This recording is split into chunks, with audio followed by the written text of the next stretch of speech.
world order is almost complete. Notice, this is the power behind the sin secret societies, and also the mark of the beast that they already have in the White House. Notice, United States, we don't know when they're going to enforce the law, but friends, we are living emergency time.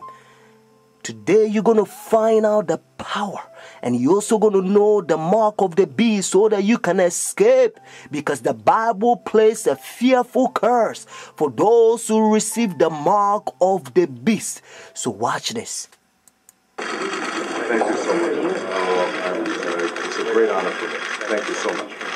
Friends, this is so-called the mother of the church that control the whole world. And what is Illuminati, all them secret society, including the New World Order. Notice, friends, a lot of good Christians in Roman Catholic Church that they don't understand the history of their church. Friends, Constantine was a pagan king in Rome. Notice, and he's the one who united church and state together. And this is what happened. When the pagans, when they brought statues and a lot of things in the church because they wasn't converted. So they began to change a lot of rules, and then they make people pay for their sin, and the people confess their sin to mankind. Sometimes they corrupt with wine. They call them priests. They make people bow down and kiss and worship the statue, idols that they give them Christian names. And so when the Protestants, notice, Protestants are the Sunday churches, they are forefathers. When they stood up and protest against human rules, idol, pagan, statue, traditions, and a lot of things that, they brought them in the church, they began to torture and persecute them. And so they set up the Jesuit order. Notice, during 1500, and then the Jesuit also, they create Masons, how they can destroy the Protestants or Protestants.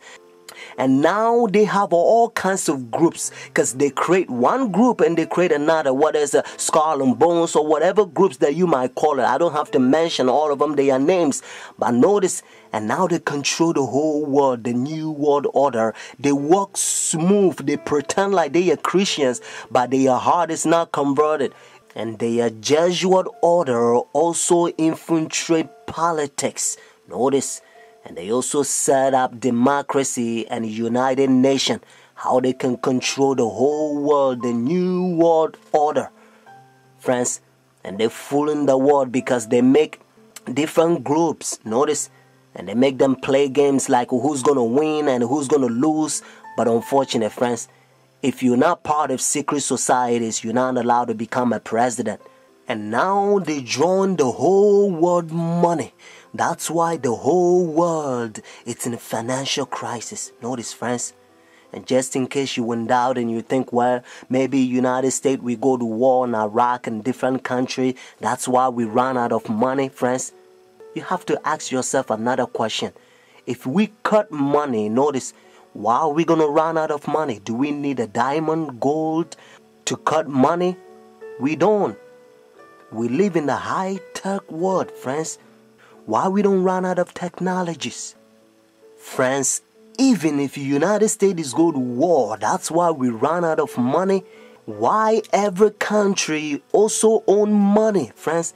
But that little country, Rome, notice the Vatican, the seat of the New World Order, they don't own nothing, friends. They control the whole world because they control the whole world president. That's why every president have to go to Rome and visit, friends. Watch this. Benedict XVI heads to the U.S. this coming week for his first visit here since being elected Pope 3 years ago. He'll be spending a total of 5 days in Washington, D.C. and New York. The Vatican released a video message from Benedict urging Americans to pray for the trip. Benedict arrives in Washington Tuesday. The next day, he'll have a private meeting with President Bush at the White House, where the war in Iraq is expected to be high on the agenda. On Friday, Benedict travels to New York, where he will address the United Nations General Assembly. The UN event was his original reason for coming to the U.S., and many experts believe that speech could be the most important of his trip. Kim Lawton takes a look at the unique role the Pope and the Vatican play on the world stage. Soviet leader Joseph Stalin was once questioned about the influence of the Vatican. Stalin is famously said to have replied, "The Pope, how many divisions has he got?" The answer, as it turns out, is more than Stalin and many others might have guessed. Experts say the Pope and the Vatican wield considerable global influence. They don't have economic engines they have to feed. They don't have armies. They don't have land. The Vatican is only 106 acres. It's the smallest nation state in the world, but it is a huge moral, spiritual superpower. In questo momento. As the Bishop of Rome, Pope Benedict XVI is a spiritual head of the Roman Catholic Church worldwide. But he also wears another hat, head of state for the independent territory of Vatican City and the Catholic Church's government, called the Holy See. It's the tension between those two roles that actually gives him a resilience on the international stage, that he doesn't just speak for a geopolitical unit, but also for a demographic within the world. The Holy See has played an active global role for centuries. It has permanent observer status at the United Nations and has all the rights of full UN membership. The Holy See has formal diplomatic relations with 177 countries around the world, including the U.S. Ambassadors, called apostolic nuncios, represent the Holy See from embassies like this one in Washington, D.C. The U.S. has sent an ambassador to the Holy See since 1984. The current U.S. ambassador at the Vatican is Harvard law professor Marianne Glendon, who took up her post in February. James Nicholson held the position from 2001 to 2005. I always said I practiced moral diplomacy. During the more than 25 years of his pontificate, John Paul II dramatically raised the profile of the papacy on the international level and played a key role on many fronts, such as helping to bring down communism in Eastern Europe. Throughout his extensive travels, he was a vigorous global voice. Benedict has continued that advocacy, which experts say reflects foundational Catholic beliefs. But times have changed since John Paul became Pope. We don't have the Soviet Union anymore. What we have is the problems in the Middle East, which is where Pope Benedict has been directing his attention. The personalities have also changed. Whereas John Paul, if you look at the entire pontificate, was very much outwardly oriented toward the church and the world. During a visit to Turkey, Benedict made a high-profile visit to a mosque. On the one hand, a great deal of setback and dialogue certainly occurred.